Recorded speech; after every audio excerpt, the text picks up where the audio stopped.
A man whose punches can make another man's head explode. A man whose fists put the fate of the entire world in jeopardy. A man so powerful that Jesus Christ himself must descend from heaven to stop him. That is the protagonist of Ryu, the strongest man on the face of the planet.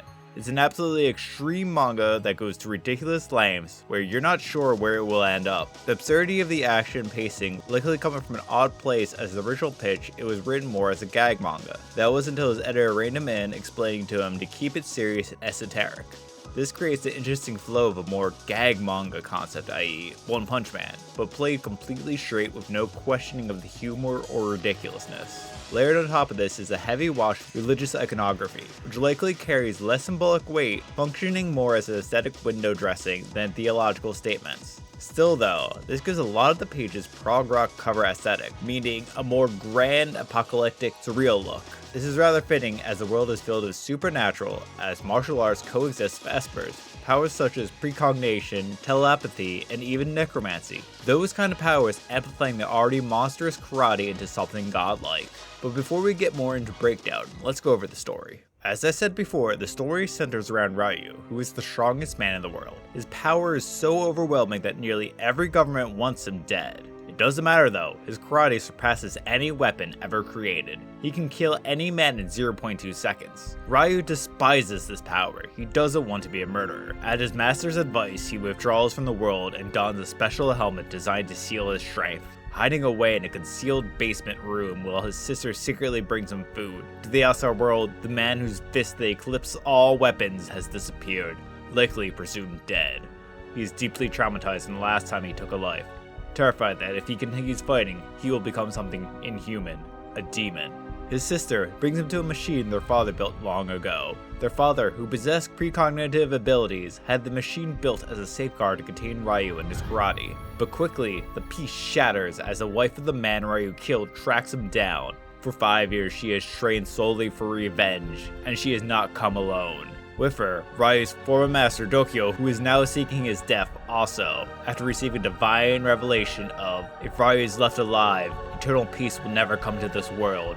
Ryu's sister tries to intervene, but is quickly killed, thus causing Ryu to snap. Even with the suppressing mask still on, he is unstoppable. He slaughters the vengeful widow and reduces the house to rubble. In the chaos, Dokyo escapes, both his hands severed, retreating to his temple. It explodes in front of him. A colossal Buddha statue rises from the wreckage, revealing a futuristic tower hidden beneath it. At the same time, a televised psychic is asked to predict the next great earthquake. Suddenly, his heart bursts from his chest as he foresees something far worse.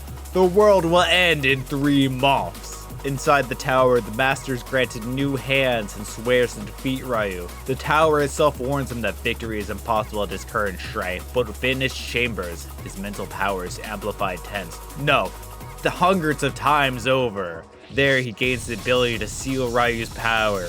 Though sealing alone will not be enough, Ryu must be destroyed. There is only one being capable of doing that. The one who is destined to return, the Messiah, Jesus. With Dokyo sealing Ryu's power and Jesus' strength, they can defeat him. Across Japan, Buddha statues suddenly tear from their foundations to fly towards a single point. As they converge, the master's psychic power erupts, and Jesus is resurrected. Dokyo is confused and lost in thought about the reason why Jesus is in Japan and why his body parts were scattered inside Buddha statues. But Jesus says not to worry, as the truth is, 2,000 years ago, he was killed by Ryu. The Bible is rewritten to erase this fact. There was once a cataclysmic war between the righteous and the wicked. After Ryu slew him, God struck Ryu down, but his spirit lingered, waiting to corrupt the earth once more. What Ryu truly is remains unclear, but Jesus knows as much. Ryu is evil incarnate. Meanwhile, Ryu follows the ghost of his dead sister through a spirit medium. She speaks to him. She questions why he fought at all. If he continues, the world will end. Running will not save him. There is nowhere left to hide. In a desperate last idea, her only solution is to try and kill Ryu. None of this would have been an issue if Ryu was never born. When her spirit fades, the medium awakens, proclaiming the coming of the next successor of Buddha, and insisting Ryu must kill his former master. But there is no time. Dokyo has resurrected Jesus already, and now he must kill both of them. She must remove the mask, giving Ryu his full strength. Back at the tower, Jesus has performed his first miracle, resurrecting two of history's greatest fighters, Miyamoto Musashi and Bruce Lee, to stand against Ryu. These champions revived, and preparations complete, Dokyo returns inside the tower as the final battle draws near. Ryu questions everything after leaving the medium. Who she was, what she meant, and who the hell he was in his previous life. Then he gets hit by a car. And then cuts to a small parish where the people question if it's the end of the world for everything that's been going on. Is this because they offended the gods? Is it because people's hearts are fully corrupted? All they could do is repent for their sins and continue praying. Suddenly an earthquake happens in the city, sinking an entire hotel. This raises tensions in the common people. Although it is never explained how or why, a cowboy walks off saying it was his doing. Nope, he never is brought up again, nor is he explained. While Ryu rests in his hospital bed, Jesus approaches the hospital, healing those he sees on his way. Sends Lee and Musashi to finish Ryu, but at the last bout, Ryu is able to break free from Dokyo's suppressing psychic power and kills them in an instant. Ryu fist fights Jesus, destroying the hospital with one of his punches. Ryu then realizes the secret of his power. He was born of the energy of humanity's thoughts, like a personification of a spirit bomb. Jesus says, "That's impossible," but Ryu responds back to, "Be silent, false Christ." Ryu, in his now full understanding, realizes that the Jesus in front of him is actually a demon out to destroy humanity. Using his psychic powers, the demon sends Ryu into space and launches all the nukes of the world directly at Ryu. Seeing his victory, the demon laughs at the foolishness of Ryu to stand up against him, only to be stopped as Ryu is unharmed from this. Ryu is protected with the concentrated thought energy of the children. The children who have a hope for the future, the belief that things can get better. Although the adults have become slaves of civilization, heartless people that only wish to consume, Ryu shall destroy them, creating a new earth of hope for the children. The demon was summoned by the adults, but Ryu was summoned by the children that stood up against them. He fights for the future of mankind. His mask breaks open, and he falls to earth, punching down, destroying the tower that the demon spawned from, and splitting the earth in two. The demon was dead, but the evil of man was still there. Ryu then proceeds to kill all the evil of man, leaving behind the earth with the children, and ascends to heaven. Kaze Shinbo, the mangaka, has two primary influences in this work. First, Gunagai, whom he encountered in high school through a friend who was producing doujinshi in the late 60s. Shortly after meeting, he would become an assistant of Gonagai's, joining Dynamic Pro. Much of Kaze's storytelling echoes the tones and intensity of Nagai's more serious works such as Devilman, Mazinger Z, and Violence Jack. That resemblance, however, may be less a simple case of influence and more a form of creative cross-pollination. Kaze was working for Nagai during the publication of those titles, making it difficult to separate how he might have played an influence in those titles.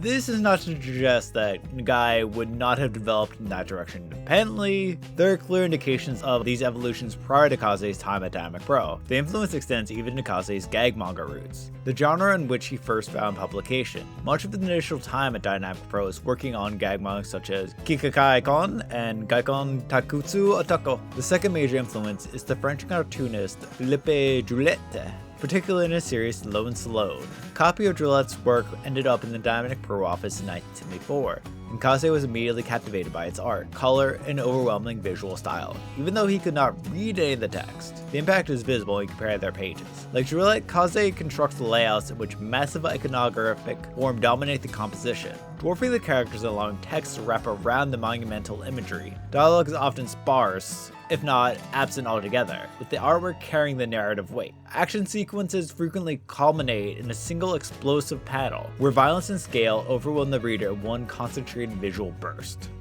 Many of the ideas presented in the manga are rather interesting, but not entirely unique for their time. The influence of the early 1970s occult boom is unmistakable. Psychics, espers, prophetic, apocalyptic anxieties were common fixtures in media at the time. And the manga reflects that atmosphere, from the Cold War fear or to the more distinctly Japanese anxiety about the next great earthquake, the sudden rapture that could erase modern society overnight. As I mentioned before, the religious iconography, which may appear to have meaning, is likely in fact intentionally hollow. If we follow that thread, it begins to resemble a critique of the new religions that proliferated at that time. Religions that repurposed Christian and Buddhist symbolism in ways that were visually striking but spiritually thin. Those religions are rather cults promising salvation while pursuing power, wealth, or social control. The false Jesus becomes a representation of a kind of hollow consumerism. Endless appetite without moral or spiritual substance. Ryu, by contrast, embodies the rebellious energy of youth during that era. He stands in opposition to an adult world obsessed with accumulation